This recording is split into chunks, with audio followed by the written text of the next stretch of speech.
Hi guys, இன்றைக்கி ஒரு இன்ட்ரெஸ்டிங்கான vlog தான் பார்க்க போகிறோம். இந்த வீக்கெண்ட் நாங்கள் சஹானா வீட்டுக்கு போயிருந்தோம்.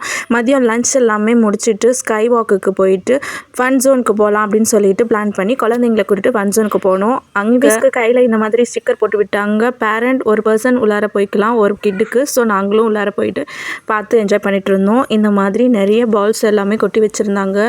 ஸ்லைடிங் மாதிரியெல்லாம் வந்து செட்டப் பண்ணி எல்லாமே ஃபுல் அண்ட் ஃபுல் பலூன் தான். ஸோ குழந்தைங்க விழுந்தாலுமே அடிப்படாது. பலூன் மாதிரியான செட்டப்பில் தான் இது எல்லாமே மேக் பண்ணி வச்சுருந்தாங்க.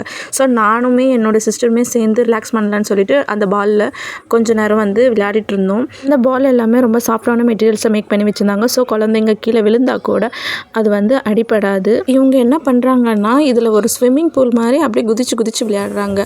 சும்மா சொல்லக்கூடாது, நிறைய கம்பார்ட்மெண்ட்ஸ் மாதிரி பிரித்து வச்சு குழந்தைங்களுக்கு நிறைய ஆக்டிவிட்டீஸ்லாம் கொடுத்துருந்தாங்க.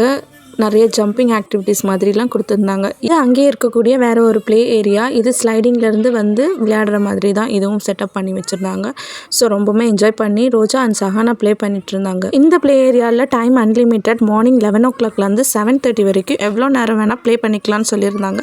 ஸோ அங்கேருந்து பேபிஸ் நிறைய பேர் காலையிலேருந்து விளையாடிட்டு இருக்காங்க போல இருக்கு.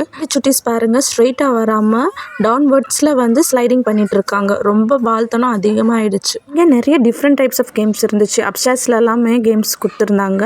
மேலே போயிட்டு அங்கேருந்து ஸ்லைடிங் பண்ணி கீழே வர மாதிரியான கேம்ஸும் கொடுத்துருந்தாங்க. எவ்வளவோ கேம்ஸ் இருந்தாலும் இந்த பசங்க இந்த ஸ்லைடிங்கில் தான் ரொம்ப டைம் ஸ்பெண்ட் பண்ணாங்க. அப்புறம் ஒரு வழியாக டிஸ்ட்ராக்ட் பண்ணி அப்ஸ்டார்ஸில் இருக்க கேமுக்கு கூப்பிட்டு போனோம். இங்கே வந்து கிட்ஸுக்கு கூட ஒரு பேரண்ட் ஒருத்தவங்க இருந்து தான் ஆகணும். இது கம்பல்சரி. ஸோ இவங்க 2 பேரும் மேலே போயிட்டு மேலேருந்து ஒரு டியூனல் மாதிரி கொடுத்துருந்தாங்க. அது வழியாக ஸ்லைட் பண்ணி கீழே வந்தாங்க. இதை பார்க்கும்போது தீம் பார்க்கில் ஸ்லைடிங் கொடுத்துருப்பாங்க இல்லையா, டியூனல் ஸ்லைடிங், அந்த மாதிரி ஃபீல் தான் இருந்துச்சு. ஸோ அங்கே முடிச்சுட்டு அதுக்கப்புறம் வெளில வந்தப்போ இந்த இடத்துல இந்த மாதிரி பேராஷூட் மாதிரியான ஒரு கேம் வச்சுருந்தாங்க. இது மேலே குழந்தைங்கள உட்காந்துட்டு அழகாக மேலேயும் கீழேயும் போயிட்டு வந்துருந்தது. ரோஜாவுக்கு இந்த மாதிரி கேம்ஸை விட ஓடுறது, இந்த மாதிரி ஜம்ப் பண்ணுறது, இந்த பலூன்ஸில் ஜம்ப் பண்ணுற கேம்ஸ் தான் ரொம்ப விரும்பி விளையாடுவாங்க.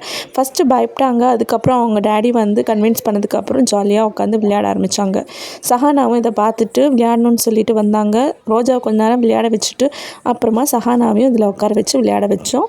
அவங்க பயப்படாமல் விளையாட ஆரம்பித்தாங்க. சைலண்ட்டாக உட்கார்ந்துட்டு இருந்தாங்க.